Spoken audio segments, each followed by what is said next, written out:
స్వాతంత్ర్య పోరాటంలో ఆర్ఎస్ఎస్ పాత్ర లేదన్నారు సీఎం రేవంత్ రెడ్డి. దేశం కోసం త్యాగాలు చేసిన చరిత్ర కాంగ్రెస్ పార్టీదన్నారు. ఇదే విషయాల్ని రాహుల్ చెప్పారన్నారు రేవంత్. ఢిల్లీలో ఏఐసీసీ కొత్త ఆఫీస్ ప్రారంభోత్సవంలో పాల్గొన్నారు రేవంత్.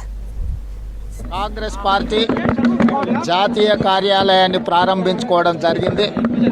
దేశానికి స్వతంత్రం తేవడమే కాకుండా ఈ దేశానికి భారత రాజ్యాంగాన్ని డాక్టర్ బాబాసాహెబ్ అంబేద్కర్ ద్వారా ఇవ్వడమే కాకుండా నిజమైన బాబాసాహెబ్ అంబేద్కర్ యొక్క స్ఫూర్తిని రాజ్యాంగాన్ని అమలు చేసే క్రమంలో కాంగ్రెస్ పార్టీ దాదాపుగా 140 సంవత్సరాల నుంచి పేద ప్రజల తరఫున ముఖ్యంగా దళితులు, గిరిజనులు, ఆదివాసీలు, బలహీన వర్గాలు, మైనారిటీలను అందరి సంక్షేమం కోసం, అభివృద్ధి కోసం పాటుపడుతున్న కాంగ్రెస్ పార్టీ 140 సంవత్సరాల తర్వాత సొంత కార్యాలయాన్ని నిర్మించుకున్నది. మీరు ఇన్ని సంవత్సరాలు దేశాన్ని నడిపిన కాంగ్రెస్ పార్టీ ఇప్పుడు సొంత కార్యాలయాన్ని కట్టుకున్నదంటే ఎంత నిస్వార్థంగా కాంగ్రెస్ పార్టీ ఇన్ని రోజులు ప్రజలకు సేవలు అందించిందో చూడండి.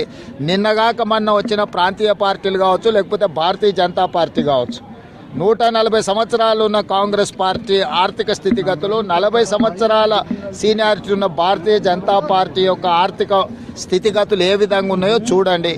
కాబట్టి ఈరోజు ఇక్కడి నుండి ఈ దేశాన్ని 21వ శతాబ్దంలో ఏ విధంగా ముందుకు తీసుకెళ్లాలనో ప్రణాళికలు సిద్ధాంతపరంగా ప్రజల యొక్క సంక్షేమం కోసం, ఈ దేశం యొక్క అభివృద్ధి కోసం ఇక్కడి నుంచి ప్రణాళికలు రచించబడతాయి.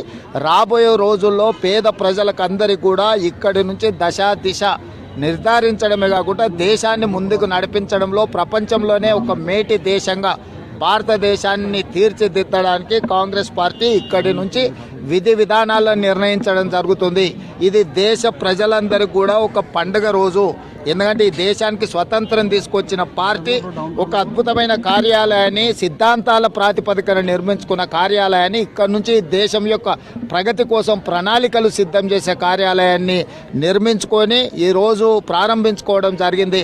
తప్పకుండా ఇక్కడి నుంచి ఈ దేశాన్ని ఒక బలమైన దేశంగా, శక్తివంతమైన దేశంగా మార్చడానికి ప్రణాళికలు ఇక్కడ నుంచి రచించబడతాయి. ఇది దేశ ప్రజల యొక్క ప్రయోజనానికి వేదిక కాబోతుంది.